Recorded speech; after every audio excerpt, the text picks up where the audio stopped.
Hey guys, it's Marie from Asian Boss. The global COVID-19 pandemic is still going on, and a lot of us are in self-quarantine, whether it be voluntary or by government recommendation. Some countries, however, are under strict authorization to stay at home or face arrest. One of the strictest lockdowns is taking place right now in the Philippines, where there are police patrolling every corner and rumors of martial law. To get to the bottom of how strict the quarantine policies are, we wanted to talk to someone from the Filipino government, and the Deputy Chief for Operations of the Philippine National Police, who's the third highest ranked officer within the National Police, agreed to be interviewed by Asian Boss. This is the first time that anyone from the Filipino National Police talked to a foreign media, so we hope you watch the video till the end to get a different perspective you won't be able to get elsewhere. This is how the interview went. Maraming salamat po sa inyong oras sa pag-isama nyo ngayon sa amin. The reason why we wanted to talk to you today is because we understand that the Philippines is still under lockdown as we speak, and that you have one of the most important and highest positions at the Philippine National Police. Is that right? Thank you for this opportunity, Marie. But I would just like to point out that we are not using the word lockdown here in the Philippines to contain the spread of the coronavirus, since it connotes something that is harsh and would only stir fear among our people. The Filipinos are already scared of this pandemic, so the government is cautious in using words and terminology. So we prefer to use this as community quarantine. Unang-una po sa lahat, pwede po ninyong ipakilala kung ano po ang inyong posisyon at mga responsibilidad sa PNP? Well, I am the Deputy Chief for Operations of the Philippine National Police. I am the number 3 in the hierarchy of the Philippine National Police. And at the same time, the commander of the Joint Task Force COVID Shield, which is the government's enforcement arm in the fight against COVID-19. As the task force commander, I am in charge of supervising the implementation of strict health protocols crafted by our experts, such as mandatory wearing of face masks whenever people go out of their homes, observance of physical distancing, and restricting the necessary travel of our people. We have at least, around 110 million Filipinos nationwide.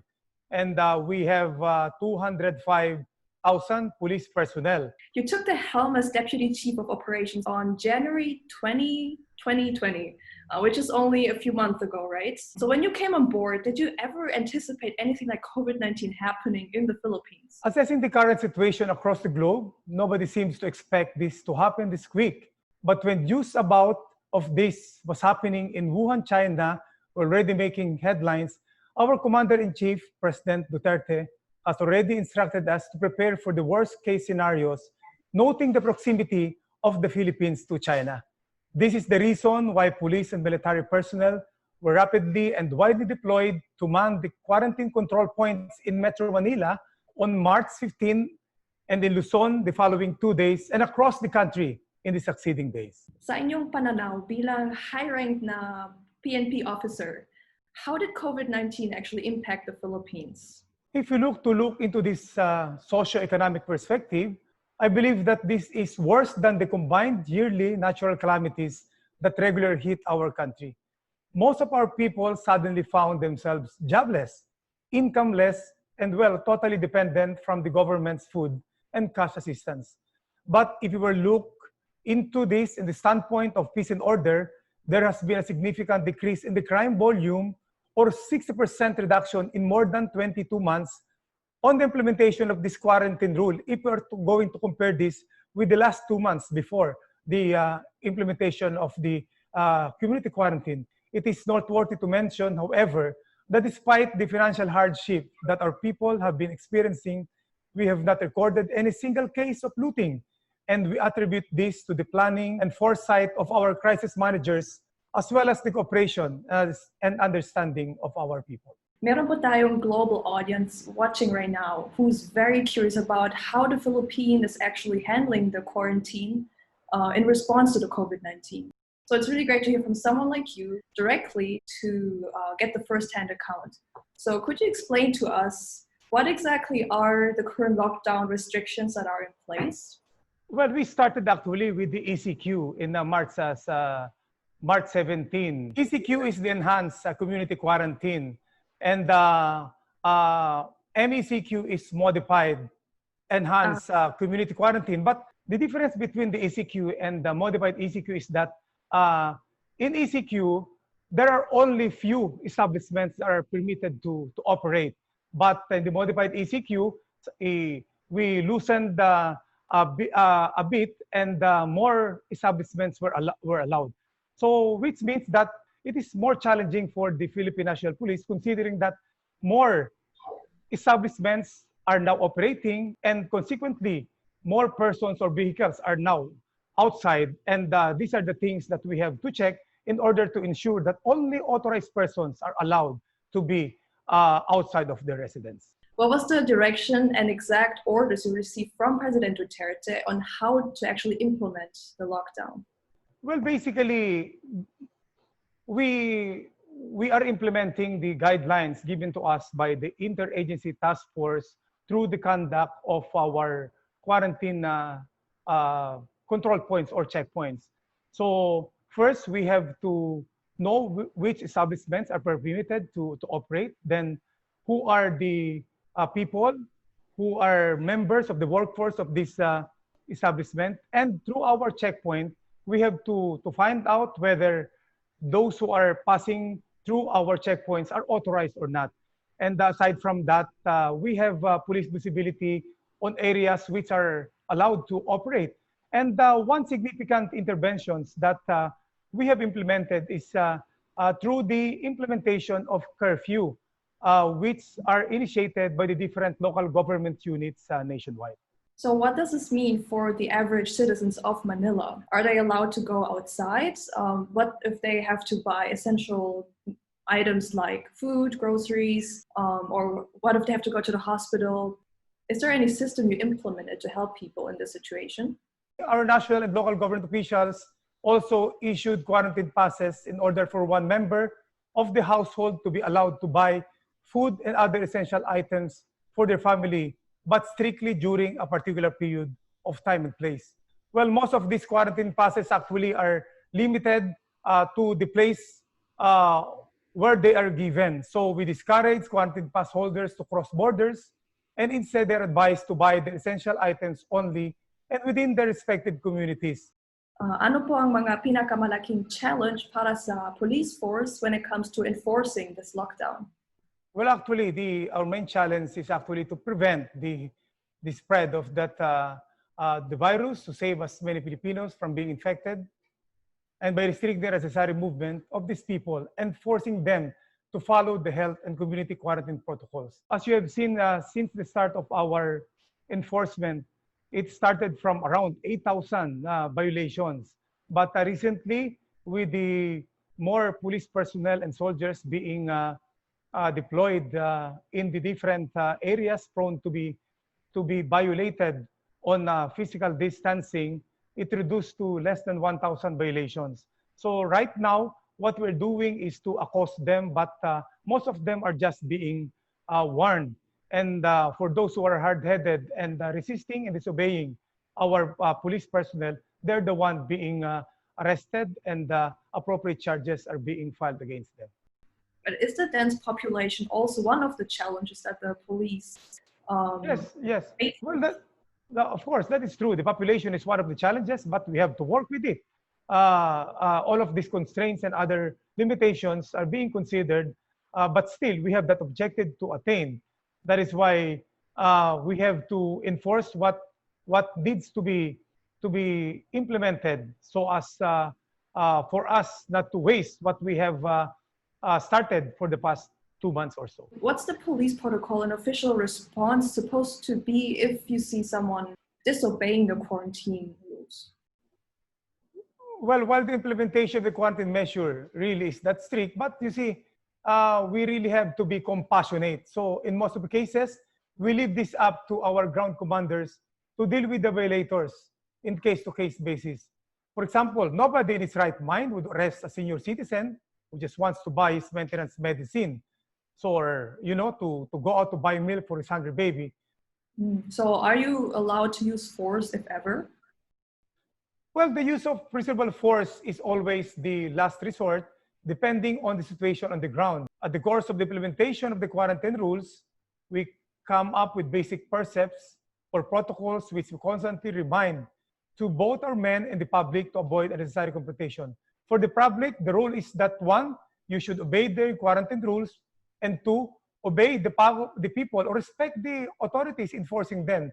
And for our men, the rule is that for them to exercise maximum tolerance and respect human rights at all costs. Recently, there's been a news that someone actually got shot by the police. Are you in a position to explain what exactly happened there or what actually led to that situation? Well, there was an incident that happened in one of the checkpoints implementing our quarantine guidelines, but please understand that I cannot discuss it with you since the matter was already referred to our judicial authorities. I see. So you're just not allowed to talk about it, or? Well, since it's now being investigated, I believe that here in the Philippines, so we cannot just talk the merits of the case since it is now being investigated. The numbers we have are that over 180,000 people have been cited for quarantine violations and that over 50,000 people have been arrested. Are these numbers correct? Based on our latest data as of May 25, or on the 70th day since the community quarantine has started, there are more than 182,000 violators recorded from March 17. Of this figure, more than 107,000 were warned, around 20,000 were fined, and almost 55,000 were arrested. These numbers are actually believed to be the highest in the world. Sa tingin niyo po, bakit po maraming mga tao na aaresto sa Pilipinas? Well, the number of arrests only represents 30% of the number of recorded violators. Most of those arrested are repeat offenders, those who respect are officers on the ground, and those who went out for their house just for the fun of it. These arrests are necessary in order to send a stern statement to the public that national government is determined to enforce the law, because what is at stake is the public health, which is a serious issue. Of course, other countries have their own laws, but you see, in this kind of pandemic, we have to be strict on the laws pertaining to quarantine regulations. Otherwise, it is our life which is at stake. That is why we really have to do this. The economy is hurting. We have sacrificed a lot. So it is just but proper that we should implement to the strict extent the law so that we can attain the objective of what we are doing with all the sacrifices that we are experiencing. President Duterte repeatedly mentioned that he would enforce martial law in the country if necessary. Sa tingin niyo po, matuloy ba talaga ang itong martial law sa Pilipinas? You know, I believe that you have to understand the context on why the President Duterte mentioned that. During that time, the number of violators continues to rise despite our repeated appeal, despite our repeated explanation on how serious the threat of coronavirus is. And despite our repeated warnings, well, as the father of the nation, we all feel the frustration and the part of our president, and we understand why he had to say and do something as a way of imposing discipline to his children. And it worked. Before, the daily average of quarantine violators is as high as 3,800, but when more soldiers and members of the police elite force were deployed in the streets of the areas with high number of violators, there was a steep drop recorded of quarantine violators since April 23, or 1 or 2 days after deployment, and the number of violators has never reached the 2,000 mark or even much less. Our president is smart. He certainly knows the law. So from the start, we do not believe that he would declare martial law with regard to this matter. I think what we're viewers outside might be very curious about is maybe in their countries they might have lockdown situation as well, but it's not like there's a lot of soldiers, military people on the streets who are patrolling. But why does it have to be so strict in the Philippines in particular in comparison to other countries? You know, other countries have their own way of doing things. And the Philippines, it is the life of the Filipinos that is at stake. So, we are sacrificing, this quarantine is not good for everyone, but we have to do this in order for us not to have this pandemic come to worse. That is why in our minds, in the law enforcement side, it has to be implemented strictly. So it will be followed. And the goals and objectives of this program will be attained. So I think, but everyone is kind of in the same boat because other countries also pretty much have the same problem with the COVID-19. So I think there's still a difference in how different countries react to it. And I'm still like curious why the Philippines is stricter in comparison to the other countries, if it's the same problem in the end. Well, if we're not stricter, probably we have also casualties going to thousands, you see. So right now we have, well, it reached around 800, something like that. But if we were not strict on the implementation, probably it would be tens of thousands that were already dead because of this pandemic. Do you actually know how bad the coronavirus situation is in the Philippines right now? Well, right now we have, I believe, some 14,000 who were infected and around 800, if not mistaken, died. But if we did not implement these strict quarantine procedures, probably that could be higher. So that is why we have to do this, and we have to continue doing this in order not to waste the sacrifices and the difficulties and hardships that we have been doing for this quarantine program. Critics and some Western media often accuse the Filipino government of being too highly militarized and excessive in their quarantine restrictions. How do you respond to these accusations as someone who's actually on the ground enforcing these laws? Well, a few days ago, experts from the Philippine Staff University released the result of a study which states that the strict implementation of this enhanced community quarantine has been critical in reducing transmission and deaths due to the coronavirus.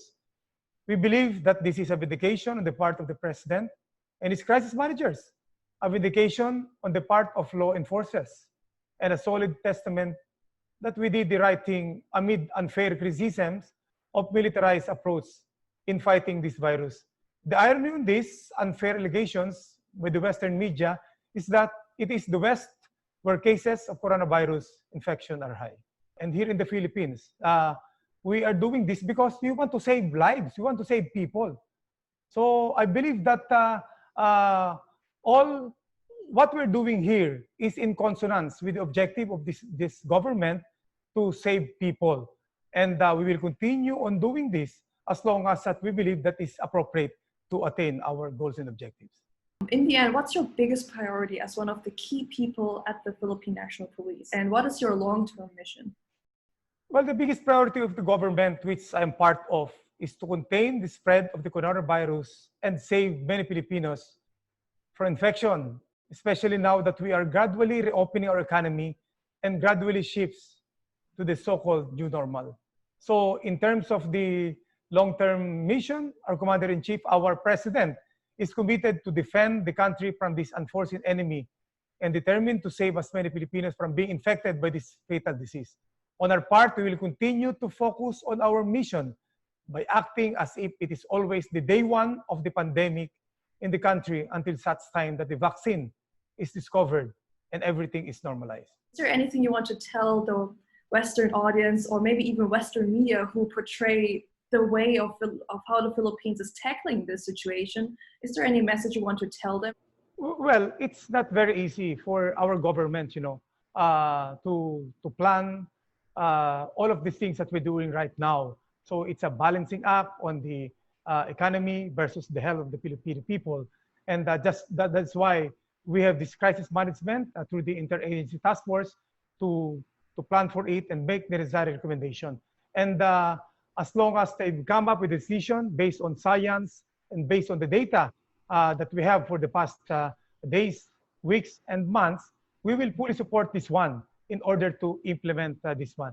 And we need really the cooperation support of each and every Filipinos here in the Philippines in order for us to heal as one and win this war. So we need each and everyone's cooperation and support on this fight.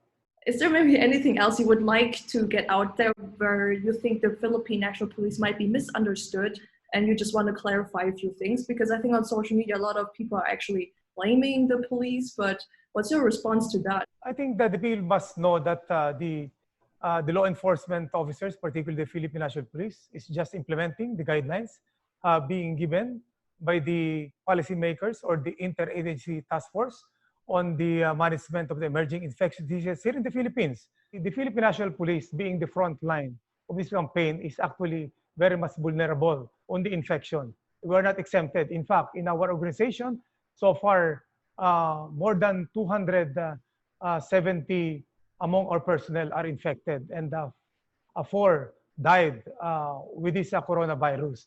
But still, while it is true that we cannot just see our family, and most of us have been out in the field and cannot go home, but still we have to do this job. And that is the essence of a public service. And what we need from the public is, not really the recognition, but for all of us to cooperate and support each other so that we can attain the objective of this quarantine and other program being implemented by our government. International viewers, they would only get their news from big international news corporations, but they actually never hear from the law enforcers directly, just like you. And I think we are also the first international media to be able to interview you. So that's why we really appreciate that you were able to talk with us today and share your perspective.